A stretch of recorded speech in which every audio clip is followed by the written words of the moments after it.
ወወልድ ወመንፈስ ቅዱስ አሐዱ አምላክ አሜን። በሚኖረን ቀሪ ሰዓት የምንማማርበት የትምህርታችን ርዕስ የሚሆነው እንደገና የጥምቀት በዓል 2 እና 3 ቀን ነው የሚከበረው። ከተራውን የጥምቀትን ቀን ቃና ዘገሊላን 3 ቀን ነው ጥምቀትን የምናገር። ከዚህ ውጪ ያሉትን የጌታ በዓላት አንዳንድ ቀን ነው የምናስባቸው። ትንሣኤ ግን በቤተ ክርስቲያናችን ለ50 ተከታታይ ቀናት ነው የሚከበረው። ለስንት ቀን አልኳቸው? ለ50 ቀን ነው የሚከበረው። ለምን? ከበዓላት ሁሉ በላይ ስለሆነ ሃይማኖታችን ትርጉም የሚኖረው፣ ስብከታችን ትርጉም የሚኖረው ትንሣኤ ስላለ ነው። ለዚህ ነው ሐዋርያው ቅዱስ ጳውሎስ በዚህ በአንደኛ ቆሮንቶስ መልእክቱ ምዕራፍ 15 እንዲህ ብሎ የተናገረው ቁጥር 14 ላይ ትንሣኤ ሙታን ከሌለ ክርስቶስ አልተነሳ።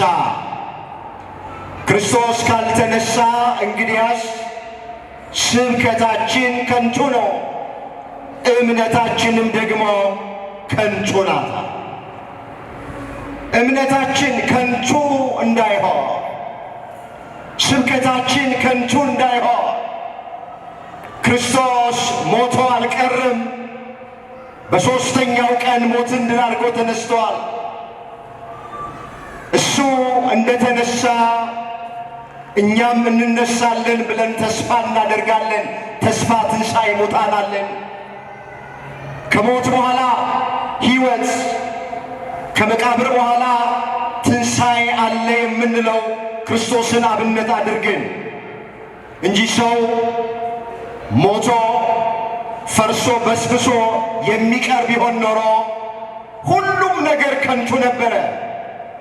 ጾማችን ከንቱ ነበር፣ ጸሎታችን ከንቱ ነበረ፣ ንስሐ መግባት ከንቱ ነበረ፣ አብያተ ክርስቲያናት መታነጹ ከንቱ ነበረ፣ እንዲህ ተሰብስቦ የእግዚአብሔርን ቃል መስማት ከንቱ ነበረ። ምን ባይኖር?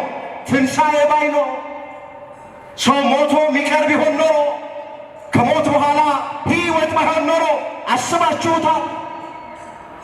ንስሐ የምንገባው የምንጸልየው 3 ሰዓት ቆመን የምናስቀድሰው ትንሣኤ እንዳለ ስለምናምን ነው። ለዚህ ነው ቅዱስ ጳውሎስ ትንሣኤ ከሌለ ስብከታችን ከንቱ ነው፣ ትንሣኤ ከሌለ እምነታችን ከንቱ ነው። ሕይወት ከንቱ እንዳትሆንብን ሞትን ድል አድርጎ የተነሳልን የድንግል ልጅ አማኑኤል ስሙ የተመሰገነ ይሆን። ከፍ አድርጋችሁ አመስግኑ። ሕይወታችን ትርጉም ያገኘው ከጌታ። ስለዚህ የትንሣኤ በዓል የበዓላት ሁሉ በኩር ነው። የትንሣኤ በዓል ከበዓሎች ሁሉ የበላይ የሆነ በዓል። አምላካችን እግዚአብሔር ለዚህ በዓል ሁላችንን ጠብቆ ስላደረሰን ስሙ የተመሰገነ ይሆን። እንደገና አያችኋል። እንመለስ ወደ ርዕሳችን ጋር። ብዙ ሰዓት አንወስድም፣ ጥቂት ነገር ብቻ ነው። እንግዲህ ሁላችን እንደምናውቅ ጌታችን መድኃኒታችን ኢየሱስ ክርስቶስ ወደዚህ ምድር የመጣው ለመሞት ነው። ሁላችንም ወደዚህ ምድር የመጣ ነው ለመኖር ነው። ማንም ሰው ልሙት ብሎ የመጣ ማንም የለም። ሞት እያንዳንዳችንን ፈልቅቆ ነው የሚወስደን። ታውቃለች። የተመጣጠነ ምግብ የምንበላው ብዙ ሰዎች ጠዋት እየተነሱ ሰንበትን ሽረው እንኳን ስፖርት የሚሰሩት ለምንድን ነው ሲባል ላለመሞት ነው። ታውቃለች። የብዙ ሰው ጸሎት ዕድሜ ጨምርልኝ፣ ዕድሜ ስጠኝ የሚል ነው። ታውቃለች። ሁላችንም በሚባል ደረጃ መሞት አንፈልግም። ሞት ሳንወድ በግድ ይወስደናል እንጂ ማንም ወዶና ፈቅዶ የሚሞት ሰው። ስለዚህ ወደዚህ ምድር የመጣ ነው ሁላችንም ለመኖር ነው። ክርስቶስ ግን ወደዚህ ምድር የመጣው ለመሞት ነው የመጣው። ይህን በምን እናውቃለን ስንል በማስተማር ወራቱ ለደቀ መዛሙርቱ እንዲህ እያለ ይነግራቸው ነበረ። የማቴዎስ ወንጌል ምዕራፍ 17 ቁጥር 22 ላይ የተመዘገበ ቃል ነው ምነግራችሁ። በገሊላም ሲመላለሱ ኢየሱስ ክርስቶስ ለደቀ መዛሙርቱ እንደዚህ አላቸው፣ የሰው ልጅ በሰዎች እጅ አልፎ ይሰጥ ዘንድ አለው፣ ይገድሉትማል፣ በሦስተኛው ቀን ግን ይነሳል አላቸው። ደቀ መዛሙርቱ ግን እጅግ አዘኑ ይላል። ቃሉን አስተውሉት። በገሊላም ሲመላለሱ ኢየሱስ ክርስቶስ ለደቀ መዛሙርቱ እንዲህ አላቸው፣ የሰው ልጅ አለ። የሰው ልጅ የሚለው ራሱን ነው።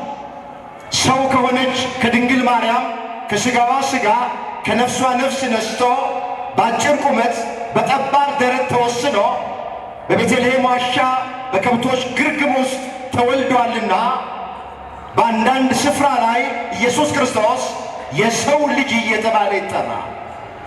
የሰው ልጅ በሰዎች እጅ አልፎ ይሰጥ ዘንድ አለው አላቸው። ይገድሉትማል አለ። ይገድሉኛል ሲል ነው። ነገር ግን በሦስተኛው ቀን ይነሳል አለ። በሦስተኛው ቀን እነሳለሁ ሲላቸው፣ ስለዚህ እንደሚሞት በመስቀል እንደሚሰቀል መከራ እንደሚቀበል ለደቀ መዛሙርቱ በመዋዕለ ሥጋዌው በማስተማር ወራቱ ይነግራቸው ነበረ። ክርስቶስ ወደዚህ ምድር የመጣው ሊሞት ነው። እሞታለሁ ብሎ የሞተልን፣ እሰቀላለሁ ብሎ የተሰቀለልን፣ እነሳለሁ ብሎ የተነሳልን የድንግል ልጅ አማኑኤል ነው። ክብር ምስጋና ለስሙ ይሆንልን። እሱ ነው። ታሪኩ ሰፊ ነው። ከ12ቱ ሐዋርያት መካከል አንዱ የሆነው ይሁዳ ጌታውን መምህሩን በመሻም በ30 ብር አሳልፎ ለአይሁድ ሰጠው። አባቶቻችን ምን ይላሉ? የሰው ጠላቱ የቤቱ ሰዎች ናቸው ይላል። መጽሐፍ ላይም ይሄ ተመዝግቧል። ጠላት ከሩቅ አይመጣም። በዚህ በማቴዎስ ወንጌል ምዕራፍ 12 ቁጥር 38 ላይ የሰው ጠላቱ የቤቱ ሰዎች ናቸው ይላል። እስኪ ቃሉን ከኔ ቀጥላችሁ ተናገሩ።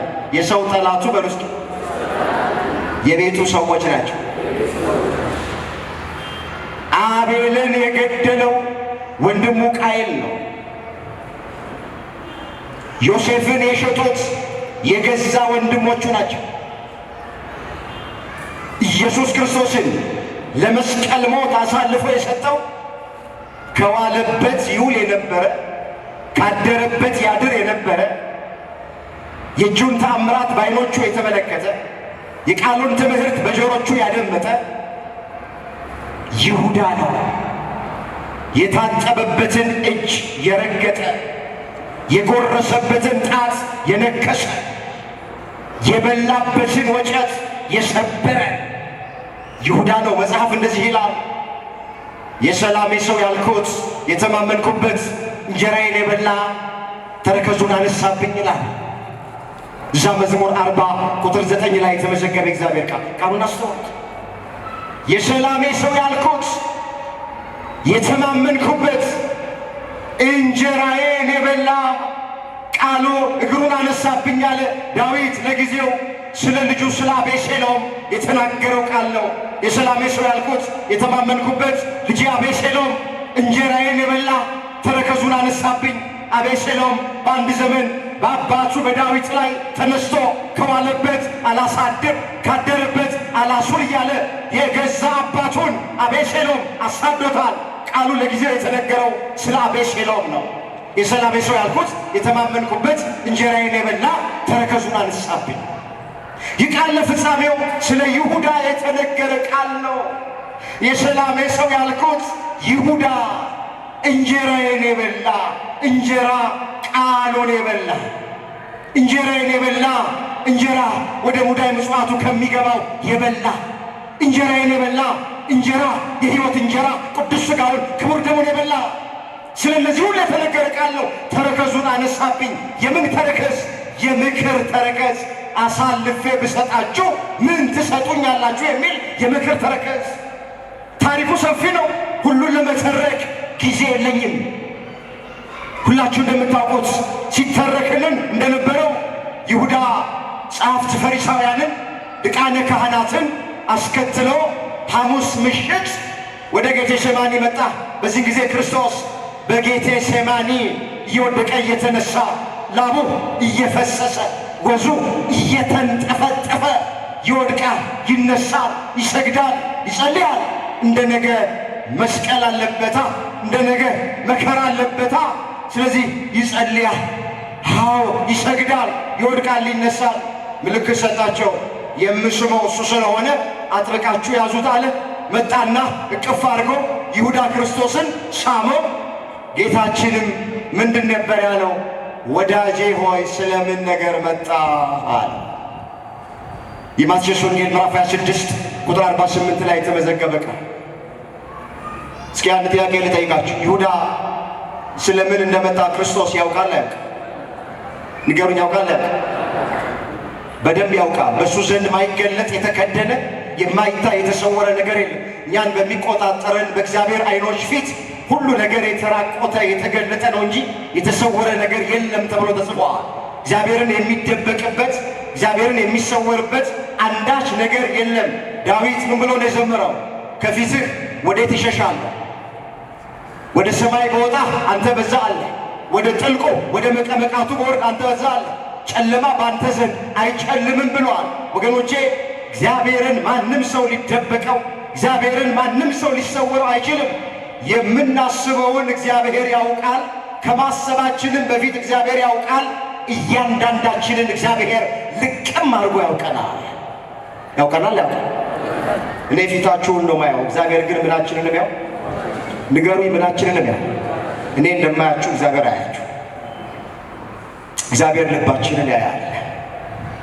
ይሁዳ እየተቀለሰለሰ እያቆላመጠ መምህር ሆይ ሰላም ላንተ ይሁን ይለዋል።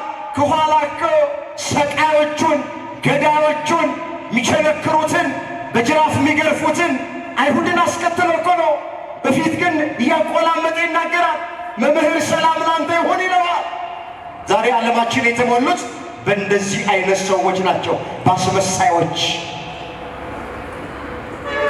መጽሐፍ ክፋት በልቡ ሳለ ፍቅር የሚናገር አንደበት በብር ዝገት እንደተለበጠ የሸክላ ዕቃ ነው ይላል ምሳሌ 26 ቁጥር 23 ላይ የተመዘገበ ቃል። እስኪ አብራችሁ ይበሉ ይሄ ቃል። ክፋት በሉ እስኪ። በልቡ ሳለ ፍቅር የሚናገር አንደበት በብር ዝገት እንደተለበጠ የሸክላ ዕቃ ነው።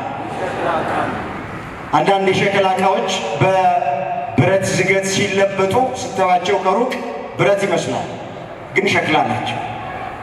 በብረት ዝገት ስለተለበጡ ነው ብረት የሚመስሉት እንጂ ሸክላ ናቸው። ቢወድቁ ይሰበራል። ዛሬም ዓለማችን ላይ እንደዚህ አይነት ሰዎች አሉ። ታውቃላችሁ አይደለም? ሰው አራዊት የማይችለውን የሰው ልጅ ይችላል። አራዊት ማስመሰል አይችልም። ነብር አባቶቻችን እንደሚናገሩን የሰው ልጅን ከማጥቃቱ በፊት የሰው ልጅን ከመዋጡ በፊት ምልክት ያሳያል። ሰውነቱ ይነፋፋ። ሰውነቱ ሲነፋፋ ነብር ልውጥህ ነው እያለ ነው።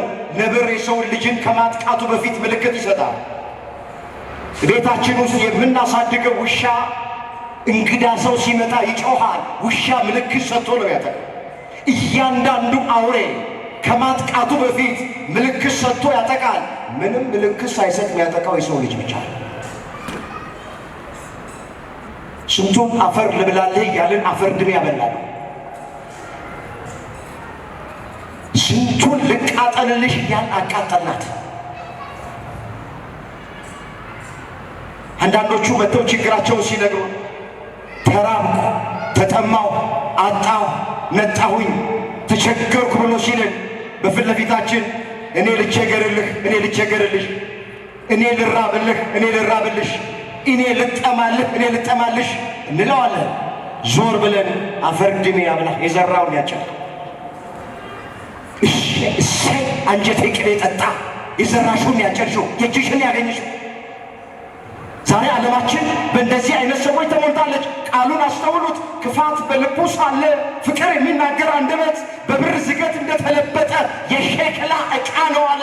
አንድ ቀን ይሰበራል፣ እውነትና ንጋት እያደረ ይጠራል።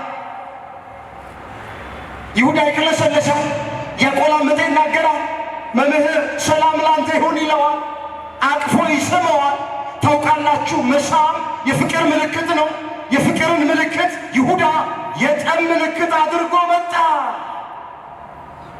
እግዚአብሔር ከማስመሰል ፍቅር ሁላችንን ይጠብቀን። አሜን ብሎ ባካችሁ።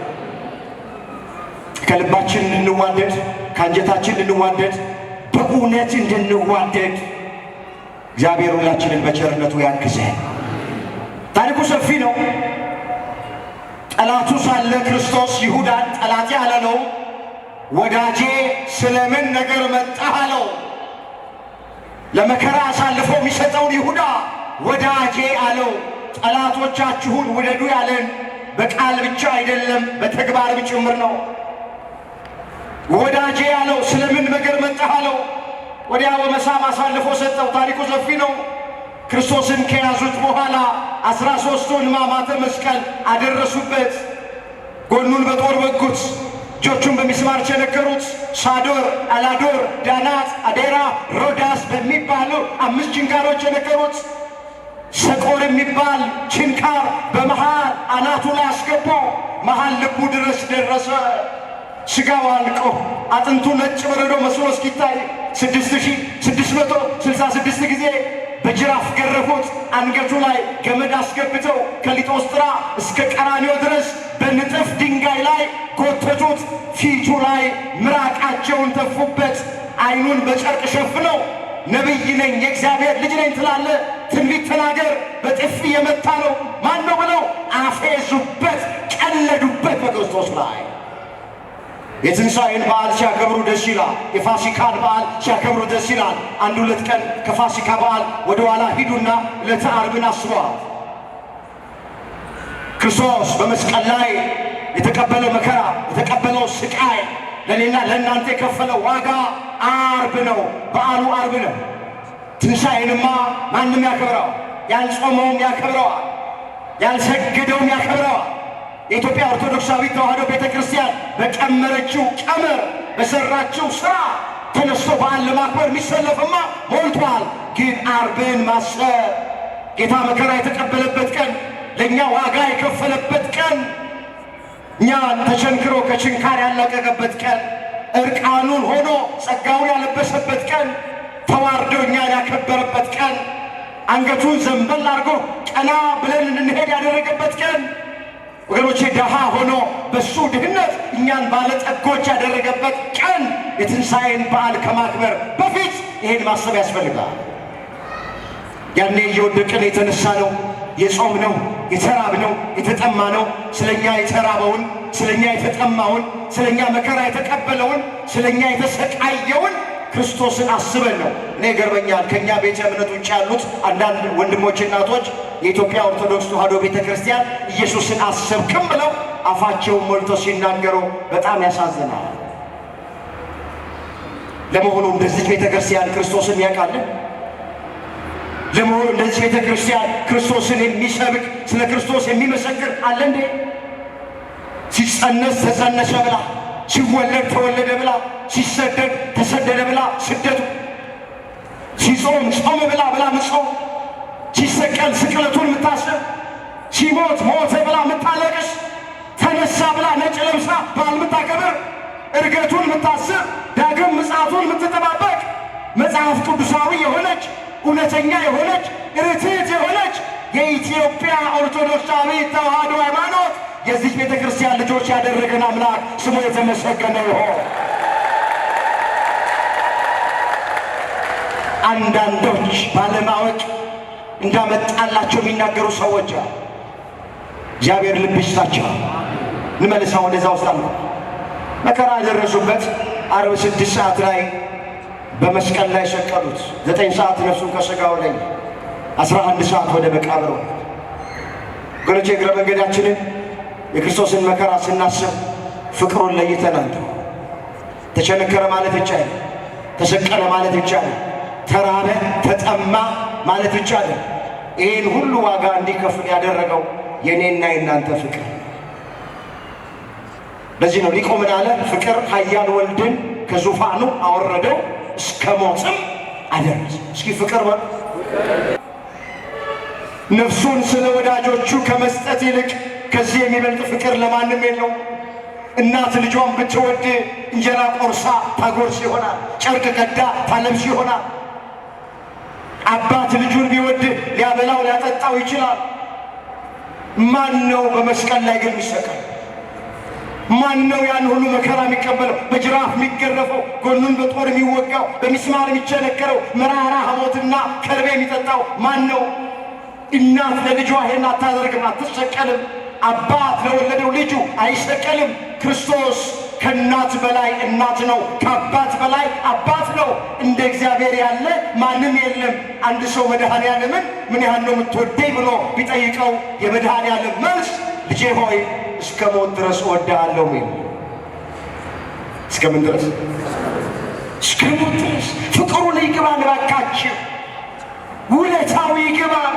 ስለሚሻግት እንጀራ እግዚአብሔርን እንዳታሞት፣ ስለ ድቃቂ ሳንቲም እግዚአብሔርን እንዳታሞት፣ በምድር ስላለ ቁሳቁስ አምላካችሁን እንዳታሞት። የበለጠውን ነገር አድርጎልን ያነሰውን ነገር አይነሳንም። ሥጋውን የቆረሰ ደሙን ያፈሰሰ ያን ሁሉ መከራ የተቀበለ በሚሻግት እንጀራ አይታማም። እሱን አምኖ ማንም ሰው ጦሙን አያድርም። የበለጠውን አድርጓል። መለኪያ መተኪያ የሌለውን ውድ ዋጋ ከፍሎልናል። ቃላት ማይገልጠው ቋንቋ ማይገልጠው ነፍሱን ሰጥቶናል። ምን አለ መጽሐፍ? በእርሱ የሚያምን ሁሉ የዘላለም ሕይወት እንዲኖረው እንጂ እንዳይጠፋ እግዚአብሔር አንድያ ልጁን እስኪሰጠን ድረስ ዓለሙን እንዲሁ ወዶታል አለ። የዮሐንስ ወንጌል ምዕራፍ 3 ቁጥር 16። እስኪ በህብረት ይህንን የእግዚአብሔር ቃል እንናገረው። በእርሱ በሉ እስኪ የሚያምን ሁሉ የዘላለም ሕይወት እንዲኖረው እንጂ እንዳይጠፋ እግዚአብሔር አንድያ ልጁን እስኪሰጠን ድረስ ዓለምን ሁሉ እንዲሁ ወዶታል። እንዴት ወዶታል?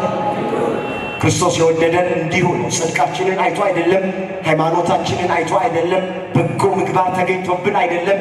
እንዲሁ ወደደን። ገና ደካሞች ሳለን ወደደን። ገና ኃጢአተኞች ሳለን ወደደን። ጠላቶቹ ሳለን ወደደን። በገዛ ፈቃዱ ወደደን። በዘላለም ፍቅሩ ወደደን። ያለምንም ቅድመ ሁኔታ ወደደን። እንዲሁ ወደደን። አመስግኑት። እንዲሁ ወደደንን አምላክ እንዲሁ። ከእግዚአብሔር በቀር ማን እንደዚህ ይወደናል? ምን አለ ሐዋርያው ቅዱስ ጳውሎስ ይህን ሲያመጣ? ገና አለ ደካሞች ሳለን ክርስቶስ ዘመኑ ሲደርስ ስለ ኃጢአተኞች ሞቷል። ስለማን ሞቷል? ስለ ኃጢአተኞች ሞቷል። ፍቅሩን ልዩ የሚያደርገው ስለ ኃጢአተኞቹ ስለኛ ስለሞተ ነው። ዝቅ ብሎ ምን አለ? አስተውሉት ይህንን ኃይለ ቃል። ስለ ጻድቅ የሚሞት በጭንቅ ይገኛል። ስለ ቸር ሰው ግን ሊሞት እንኳን የሚደፍር ምናልባት ይገኝ ይሆናል። ነገር ግን ገና ኃጢአተኞች ሳለን ክርስቶስ ስለኛ ሞቷልና እግዚአብሔር ለኛ ያለውን የራሱን ፍቅር ያስረዳል። አያችሁ፣ ፍቅሩን ልዩ ያደረገው፣ ፍቅሩን ጥልቅ ያደረገው ጠላቶቹ ሳለን ስለወደደን ነው። ደካሞች ሳለን ስለወደደን ነው። እየጠላ ነው ስለወደድ ነው። እየሰቀል ነው እየገረፍ ነው ስለወደደን ፍቅሩን ልዩ ፍቅሩን ጥልቅ ያደርገዋል። ስለዚህ ሁላችሁ እመኑ፣ እግዚአብሔር ይወደናል። እስኪ እግዚአብሔር በሉ ይወደኛል። ድገሙ። ሰይጣን ይፈር። እግዚአብሔር በሉ እስኪ ይወደኛል። ዳዊትም ብሎ ነው የዘመረው፣ ወዶኛልና ጨርሱት። ወዶኛልና መዝሙር 17 ቁጥር 19 ላይ የተጻፈ ቃል ወዶኛልና አዳነኝ። እኛንም ስለወደደን አዳነን። በመስቀል ተሰቀለ፣ ሥጋውን ቆረሰልን፣ ደሙን አፈሰሰልን፣ በዋጋ ገዛ።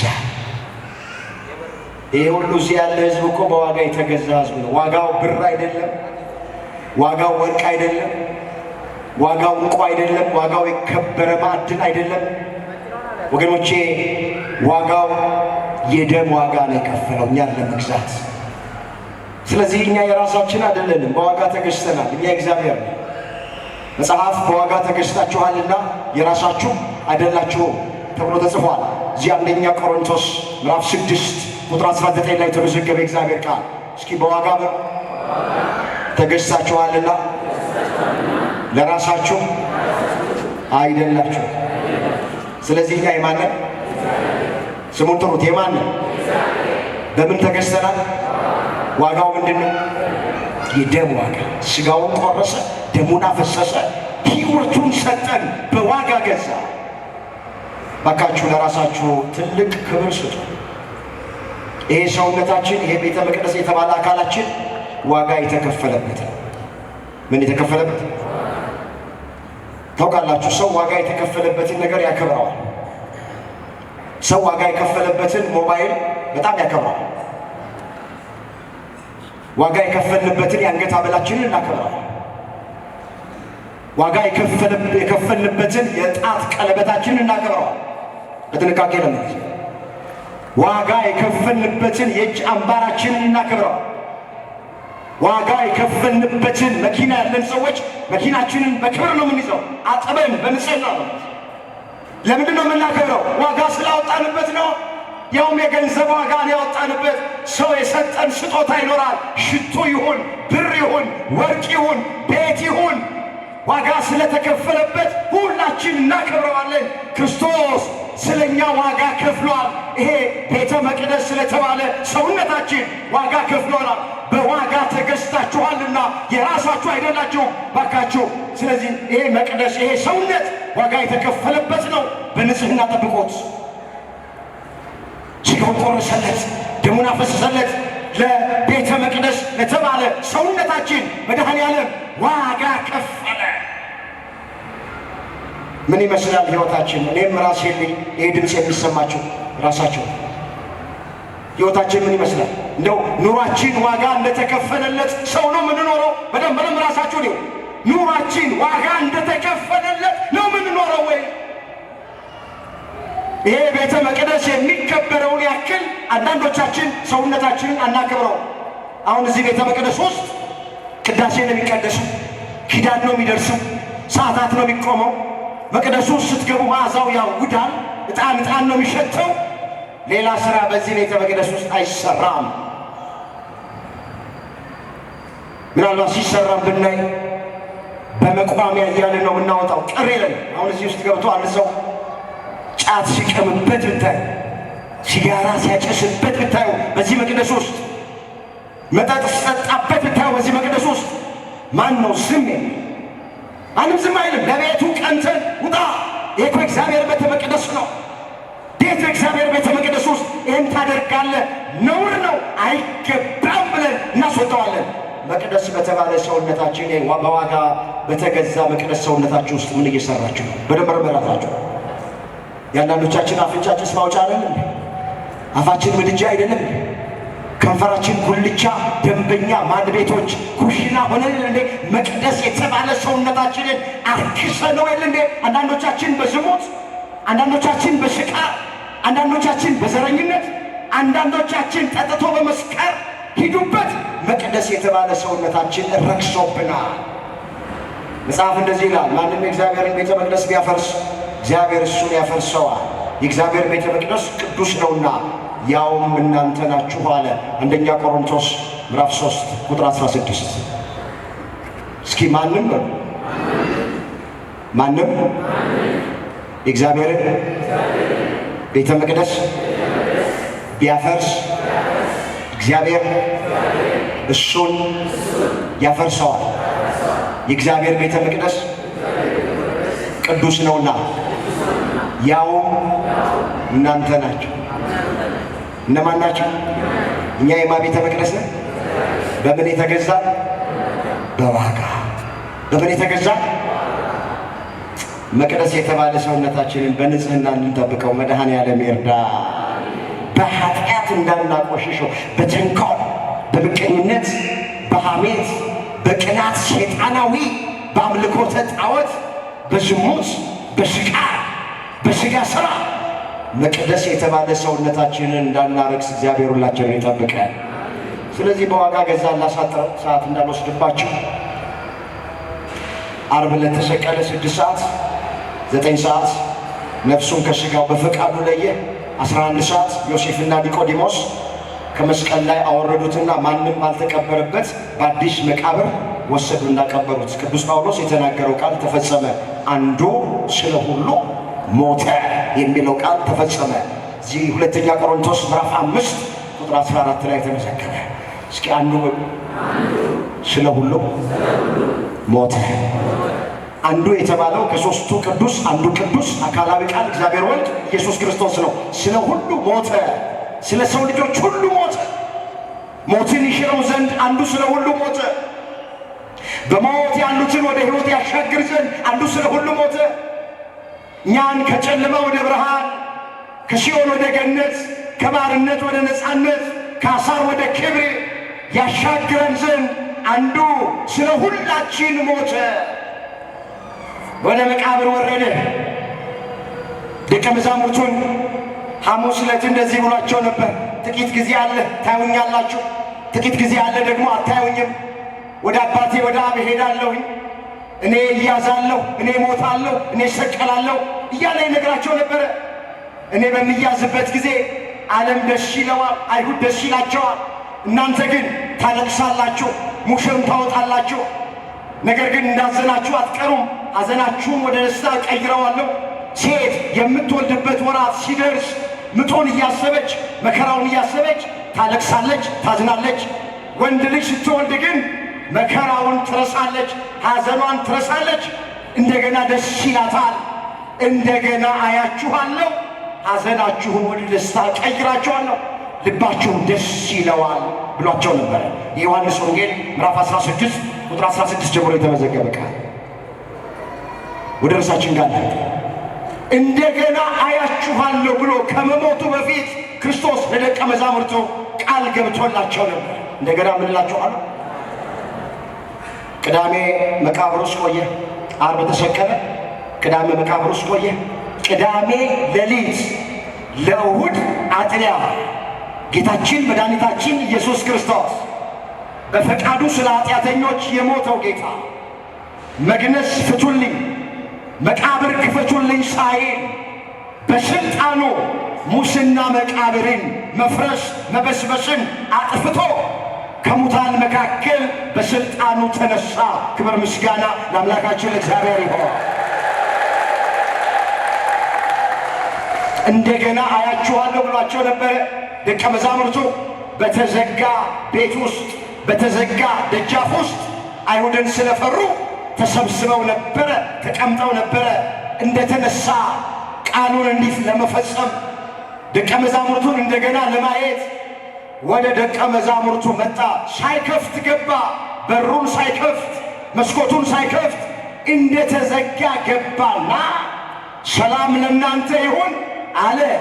የተወጋ ጎኑን የተቸነከረ እጁን አሳያቸው። ደቀ መዛሙርቱም ጌታን ባዩት ጊዜ ደስ አላቸው ይላል። በአባቶቻችን ዓይን የክርስቶስን ትንሣኤ አይተናል። ደስ ይበላችሁ፣ እንኳን ደስ ያላችሁ። ክርስቶስ እንደሞተ አልቀረም፣ ተነስቷል። እንደገና አያችኋለሁ ብሏቸው ነበረ። ለባህሪው ሐሰት የማይስማማው አምላክ ደቀ መዛሙርቱን እንደገና አያቸው። እነሱን ያያቸው አምላክ እኛንም በቸርነቱ ይሄን እግረ መንገድ ደቀ መዛሙርቱ ተሰብስበው የነበሩባት የተዘጋች ደጅ የእመቤታችን የቅድስት ድንግል ማርያም ምሳሌ ናት ብለው ሊቃውንተ ቤተ ክርስቲያን አምጥተውታል። ወደ እመቤታችን ሊጸነስ ሲመጣ እንደገና ሲወለድ ማኅተመ ድንግልናዋን ሳይጥስ በድንግልና ተጸንሶ በድንግልና ነው የተወለደ። እመቤታችን ቅድመ ጸኒስ፣ ጊዜ ጸኒስ፣ ድኅረ ጸኒስ፣ ቅድመ ወሊድ፣ ጊዜ ወሊድ፣ ድኅረ ወሊድ። ከመጸነሷ በፊት ድንግል ናት እመቤታችን። በጸነሰች ጊዜ ድንግል ነች። ከጸነሰችም በኋላ ድንግል ነች። ከመውለዷ በፊት ድንግል ነች። በወለደች ጊዜም ድንግል ነች። ከወለደችም በኋላ ድንግል ነች። እናትም ናት፣ ድንግልም ናት። ደቀ መዛሙርቱ የነበሩባት የተዘጋች ደጅ የእመቤታችን የቅድስት ድንግል ማርያም ምሳሌ ናት። እንዴት? ወደዚህ ቤት ውስጥ ሲገባ ክርስቶስ በሩን ሳይከፍት መስኮቱን ሳይከፍት እንደተዘጋ ገባ ይላል። እስኪ አንድ ጥያቄ ልጠይቃችሁ። አሁን የዚህ ካቴድራል የዚህ ቤተ ክርስቲያን መስኮቱና በሩ ከተዘጋ እኛ መግባት እንችላለን? መልሱልኝ፣ እንችላለን? ለመግባት የግድ በሩ ምን ማለት አለበት? መከፈት። ክርስቶስ ግን ድንጋዩ ሳይንከባለን ድንጋዩ በመቃብሩ ደጃፍ ላይ እንደተገጠመ እንደተዘጋ በዝግ መቃብር ተነሳ። በተዘጋ ቤት ውስጥ ገብቶ እንደገና ሰላም ሰጣቸው። ደቀ መዛሙርቱ ጌታን ባዩት ጊዜ ደስ አላቸው ይላል። እንግዲህ ሞት ይዞ አላስቀረውም የእኛን አምላክ፣ መቃብርም አላሸነፈውም። ሞቷል። ነገር ግን ሞቱ አልቀረም። በሦስተኛው ቀን ምን ብሏል? አቤት! ብዙ ሃይማኖት መስራቾች አሉ። በጣም ዝነኛና ታዋቂ የሆኑ ሰዎች አሉ። ሁሉም ሞተዋል። መቃብር ውስጥ አጥንታቸው ተልከስክሶ ስጋቸው በስብሶ ገና ትንሣኤን ይጠብቃል። አሁን መዘርዘር ያስፈልግ። የተለያየ ሃይማኖት መስራቾች ሞተዋል። ትንሣኤን እየጠበቁ ነው። ተልከስክሰዋል። ትል በልቷቸዋል። ኢየሱስ ክርስቶስ የክርስትና እምነት መስራች ኢየሱስ ክርስቶስ የእኛ ሃይማኖት መሪና ፈጻሚ ኢየሱስ ክርስቶስ ስለ ኃጢአተኞች በፈቃዱ ሞቷል። ግን ትል አፉን እንደከፈተ ሊበላው አፉን እንደከፈተ ሞትን ድል አድርጎ ክርስቶስ በሦስተኛው ቀን ተነስተዋል። ክብር ምስጋና ለስሙ ይሁን። ሃይማኖታችን ይሄ እግዚአብሔር ልጅ